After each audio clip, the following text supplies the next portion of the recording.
Hi and welcome back to my channel. In today's video, I am going to give you my recent reads, which takes me from last Monday through Sunday/Monday. I say Sunday/Monday because sometimes I will read during the middle of the night. But the books that I read going forward, such as The Perilous Girl by Catherine Hogan, that will go on next Monday's video. But between this Monday's video and next Monday's video, there will be that video that talks about the 19 or 20 books that I wanted to read by April 7th. Now, I did take some books out of that queue because they don't come out until the end of April or the beginning of May. And I added in a few books. So, without any further ado, let's get started. Now, the first book I read for this week was It's the End of the World and I'm in My Bathing Suit by Justin A. Reynolds. Now, this is a middle grade book that I got from a publisher. It's from Scholastic Press, and I checked and I don't know if I ever requested this or was this just a random arc that showed up. Well, it doesn't come out until tomorrow, April 5th, so I went ahead and read it, and I'm so glad that I did. I don't know that I made the video on this. I have to check my scheduled videos, but if I didn't, I will make a video for this particular book. But this is about a little boy, and his name is Eddie Gordon Galloway, and his mother says, "You're 12 years old now. This summer, I want you to learn how to do your own laundry." He says, "Oh, no, Ma." But he doesn't say that, but he's thinking, no way. So he comes up with a genius idea. He's going to wear every shred of clothes he has throughout the whole course of the summer so that he only has to do laundry one time during the summer. And that means wearing whatever he can get his hands on, he's going to wear.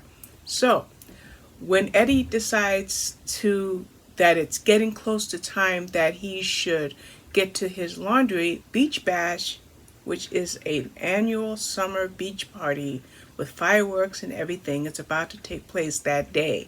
But his mother notices the mound of laundry, the smell of stinking laundry, and says, "No, Eddie, you're grounded. Get this laundry done." So Eddie proceeds to, he's very disappointed. There was a little girl named Ava he wanted to ask out, asked to go steady, and now he's going to miss beach bash. But his stepfather tells him, "Hey, if you use a quick wash cycle, it can be done in less than half the time." So he gets his first load in and the power goes out. Now all he's wearing is his swim trunks, and he runs across 4 other kids, as you can see on the cover here. And it seems that they are the only people left. No power, no adults, no self-service. So what happens? I think this is going to be a series based on the way the book ended, but I'm really not sure. So that is It's the End of the World, and I'm in my bathing suit. And as a matter of fact, I really enjoyed this, so I checked NetGalley to see if Justin A. Reynolds has anything else. And he does have a book that's about a little boy trying to join a basketball league. And that comes out, I think, in September, and the publisher granted me that request, so I will be reading another one of Justin A. Reynolds' books. The next book I read is called The Next Thing You Know by Jessica Strawser. Now, this is about a woman who is a death doula. It's her and her partner are death doulas, and I had to Google that. A death doula is just like a midwife or a birthing doula. A birthing doula brings life into the world, while a death doula helps people comfortably leave the world. So a musician hires these doulas, and one woman works with him, and he is younger than most of their clientele. Their clientele are usually elderly people, but no, he's in his 30s, and now he wants to prepare to die. That was a very, very, very moving book. Very moving book. The next book I read was 214 Palmer Street by Karen McQuestion. Now, this was for a blog tour, and in this particular book, you have neighbors that have gone away, and another neighbor, a nosy neighbor actually, notices that the blinds are open in the house that's supposed to be vacated by her traveling neighbors. So she wants to know who's in that house and what are they doing there. Meanwhile, the woman that was in the house, I think her name was Sally, she got assaulted, she got hit, and she wakes up and finds herself either with paramedics or on the way to the hospital. And so she's trying to figure out who hurt her, and there's just something nefarious going on. And the address is 214 Palmer Street. So what's going on at 214 Palmer Street? Why was Sally there? Why did somebody strike her and leave her for dead? And will they get to the bottom of what happened? And that's what 214 Palmer Street's about. Then we had The Echoes by Jess Montgomery. Now, The Echoes is book number 4 in the Kinship series. Now, I only read The Widows and The Widows in the Hollows. I did miss the third book, which is The Stills. I downloaded the third book, but I just don't have time to read everything. I just don't have the time. So in this particular book, it's now 1928. Like when The Widows started, it was 1925. So now it's 1928, and we have Sheriff Lily Ross, and she is kind of overseeing the opening of an amusement park in this town that they live in, or in the town near where they live. But in addition to that, she finds out that while her brother was serving in the war, he fathered a child, and now that child is being brought over to the U.S., and she's going to raise that child. But the thing is, the child never makes it there. What's more is that there ends up being a missing baby. So there are more than one mystery. Something happens at the amusement park. They're looking for the child that should have came over with like a guardian, and they're looking for the missing baby. And that's what Sheriff Lily Ross has got her hands full in The Echoes. I will probably, once my queue dies down a little bit, go back and read The Stills, so that when the 5th book comes out, I will have read the whole series. That's my intent anyway. Then I read The Wedding Veil by Kristy, Woodson, Harvey. Now, this is a fictional story based on real historical characters, namely the what family? Goodness gracious, why am I drawing a blank on that family? I do have to cheat. I am drawing a blank on the family. Why am I drawing a blank on the family? Okay, I'm just going to go back to my review, which is quite long. Okay, and I still can't remember the family. But there was this family, okay, the Vanderbilt family. Oh, my word. I kept wanting to say the Rockefeller family, and I knew it wasn't the Rockefeller family, but I knew it was a family that was big in history. Okay, so a woman is about to get married, and a veil is being placed on her head, and as it turns out, there's a group text that goes around the area that they're in. And in the text, it's proof that her fiancé was cheating on her. I'm going to pause this and shut my door. There was proof that her fiancé was cheating on her, so she calls the wedding off. And he's very amiable. He's like, it's okay, take some time. You know, I didn't cheat. It's not what you think it is. But if you need some time away, go to our honeymoon destination. It's already paid for. So she does. She heads over there. But meanwhile, there's a mystery involving the veil that she was going to wear when she got married. So this book here is called a contemporary historical. What Miss Woodson Harvey did was she used, like I said, real historical characters in a modern day setting. So the book goes back and forth. It goes from today, and then it goes back to 1898, then it goes to 1914, and back to today. I loved it. It was really, really good. For some reason, I'm going to rate it right now on Goodreads. So I'm going to give it 5 stars. I put the review on Goodreads and my blog, but for some weird reason, when I look at NetGalley, it wasn't rated, but that has now been amended. So that is The Wedding Veil. Very, very good book. I love Miss Woodson Harvey's writings. I have read maybe 3 or 4 of her books. I think Peachtree Bluff series of hers I read, so I like her stuff. Then I read Kill of You by Roy Johansen. Now, if you read anything by the Johansens, then you're going to find out that he writes a series the Kendra Michael series with his mother, Iris Johansen. And in this Iris Johansen, Roy Johansen series, and she's his mother, I'm trying to bring it out, Killer View. We have, well, I don't need to bring it up, I remember. We have another character named Jesse Mercado.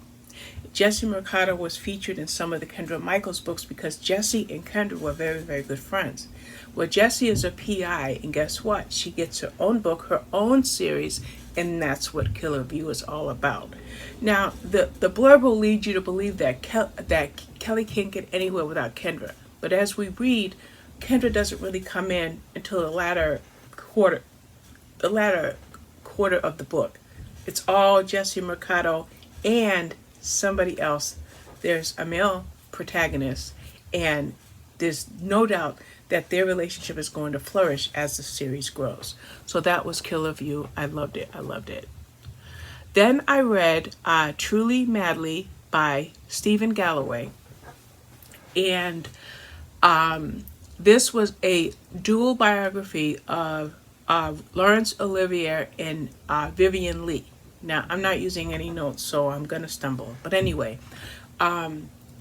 there, according to Google and other online sources, there have been other biographies, either of them together or of them independently. But what Stephen Galloway does is he does tons of research and even talks to some people that are still living, and he asks the pointed questions to talk about their love story. Like, for example, when they both fell in love, they were both married to other people, being the time period it was, and the way that Laurence Olivier was raised in his religious upbringing.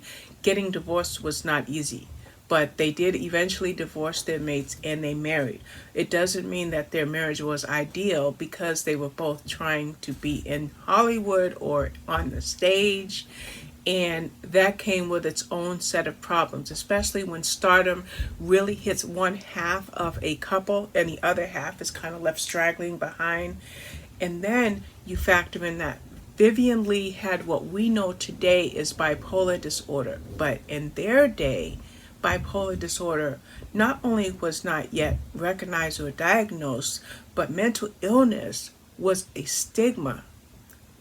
So she had this hidden illness that just got bigger and bigger and bigger and bigger, to the point where everything fell apart in their lives. Really, really good story. Really good memoir / biography. The next book I read was a book I had in 3 formats. I had it as a print ARC, I had it as a Kindle ARC, but I also had it from another source as an audiobook ARC. So quite naturally, which way did I decide to read it? As an audiobook. That's what I did.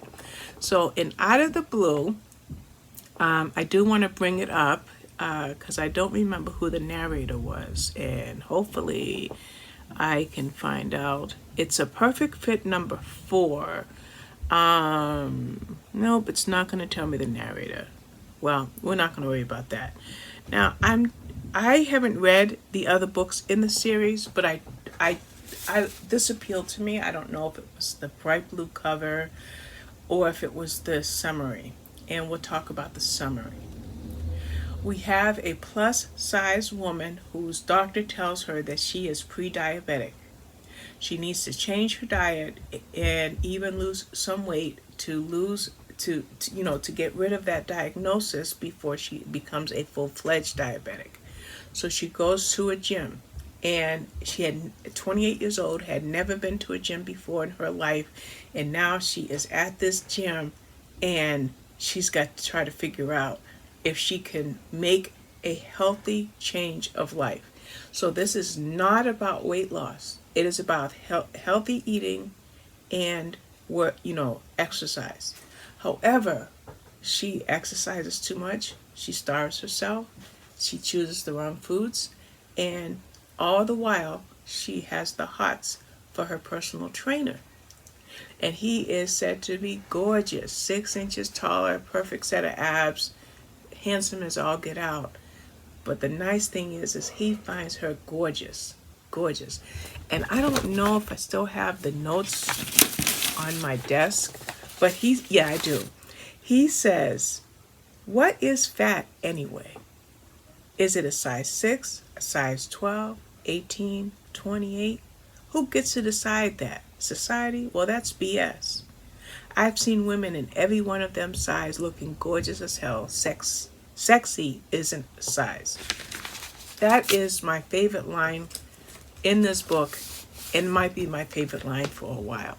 So that is an excellent 5-star book. Yes, I rated it. I just checked, and I don't think I've got the review on Galloway yet, or Goodreads, but the review is done on my channel. I just have to get the actual review done on those other social media sites. The next book I read was Renegade by Nancy Allen. Now, I'm not quite sure how I grabbed Renegade. Sometimes I get books and don't know why I chose them. But this is the first book in a new series, and I love being in the beginning of series. And the series is Anonymous Justice. And we have Kate Stone, who is a lawyer who loses a huge case, and she's so angry with the judge's decision that when she steps outside of the courthouse and runs into the client that for the case that she lost, she punches the guy in the face. So her bosses are like, you need anger management, and not only do you have to go to anger management classes, you have to get it signed. Well, she fails in that endeavor, and she ends up losing her job. But when she does go to the anger management class, she meets somebody that says, hey, this place is bonkers.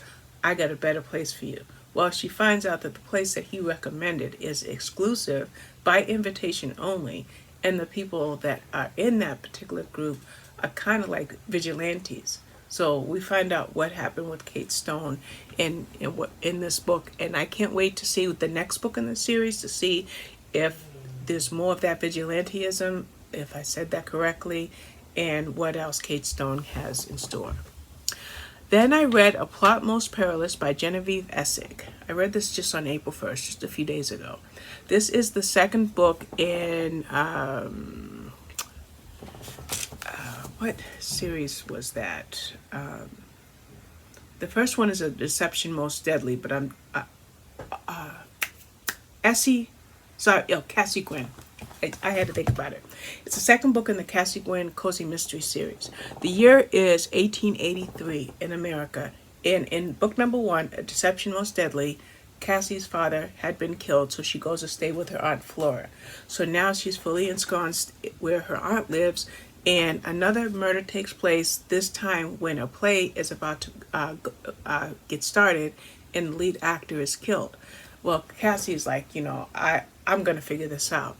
Yeah, I'm not going to trust the police to handle it, even though there's a police officer that I kind of like, but no, I'm going to figure this out. So she's a book lover, a cat lover, and now she's a super sleuth. So that is A Plot Most Perilous. And as I mentioned in my video review, I love the cover.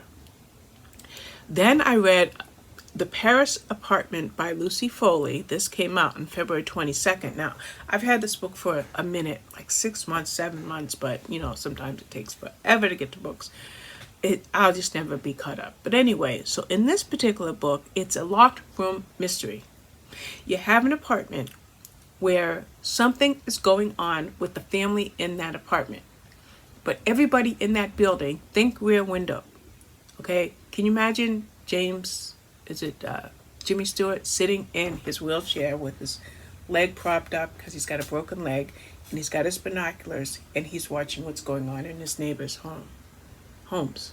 Well, that's what I pictured when I was listening, because I had it as an ebook, but because I didn't get to it before it was released, I got it as an audiobook, and in fact, it had 6 narrators. So in the Paris apartment, it starts off because this brother and sister team named Jess and Ben, they had been separated as children when their mother died of an overdose. Now, Jess is down on her luck. Ben is sailing high, and he lives in a really, really glorious apartment, which is the Paris apartment. So his sister Jess contacts him and says, listen, I have no job, no home, Can I come stay with you? Reluctantly, he tells her yes. Well, when Jess gets there, Ben's nowhere to be found. So that's the mystery. Where is Ben? Now, Jess is like, my brother, he's a reporter. He can't afford this glamorous apartment, so how is he affording this apartment? Meanwhile, remember I said there was a family? Well, there's a family. The family consists of a husband and a wife, 2 adult sons, and a 19-year-old daughter. Okay? What is it about that nuclear family right there that has to do with Ben, with Jess, the apartment, and with the neighbors that are watching everything going on? And that is The Paris Apartment by Lucy Foley. Then we had a really, really good book. I'm only going 4 stars because I wasn't really keen on the writing style. But writing style notwithstanding, At Least You Have Your Health was a very, very good book. It touched on a lot of serious subjects. It touched on racism, classism, sexism,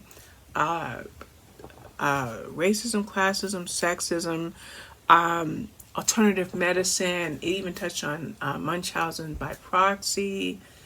And it all centers around Dr. Maya Rao, an Indian OB-GYN who ends up losing her job after a run-in with a patient.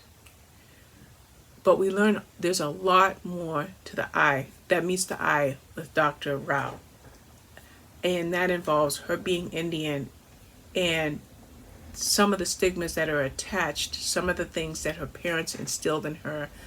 The fact even that she married a white Canadian, they have 3 children who maybe 1 or 2 look like her and 1 or 2 look like dad. And she worries for the child that looks like her with the brown skin. Will her daughter face racism? So it touched on some very, very serious subjects. She's, like I said, she's a gynecologist, and so now she takes this job in an alternative, like a, what do you call it? It's like an exclusive service where they pay house calls to the rich and famous. So she's going to make boatloads of money, but she runs into a lot of problems along the way. Then the last 3 books that I read, which I will pop all 3 up now, were the 3 books in James Patterson's Instinct series. It started off with Instinct, then Killer Instinct, and then Steel. Now, I had Steel as an audiobook arc, which I know is already out. It came out in February, but here's Robin, always behind. But I, as much as I can squeeze into my schedule, try to read series or connected books whenever I can. So I have maybe 3 days between my current blog tour and my next blog tour. So I squeezed in Instinct and Killer Instinct before I read Steel. Now, I already had Steel as an audiobook, so I grabbed the first 2 as audiobooks. The first 2 had the same narrator, but the third one had a different narrator. But they were all very good books. And you have 2 characters. You have Dr. Dylan Reinhardt, and then you have police officer Elizabeth. I want to give you Elizabeth's last name. Elizabeth Needham. I just couldn't remember her last name. So they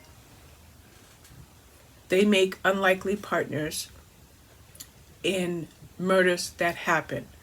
Now, the question is, will anything ever develop between them? Well, there's a side story there that will pretty much be answered in the first book, Instinct. So I read all 3, and I'm keen to read the next book in this series. If I didn't already say it, the authors are James Patterson and Howard Roughan, and I loved them. They were really, really, really good. I binge read them from like yesterday through last night or whatever, but I did read all 3. They were really, really good. And not only that, but it ends this video. So that's my recent reads. You'll see me in a few days when I see if I got 20 books read by the 7th, but we'll see if that happens. But that's it for now. Bye, everybody.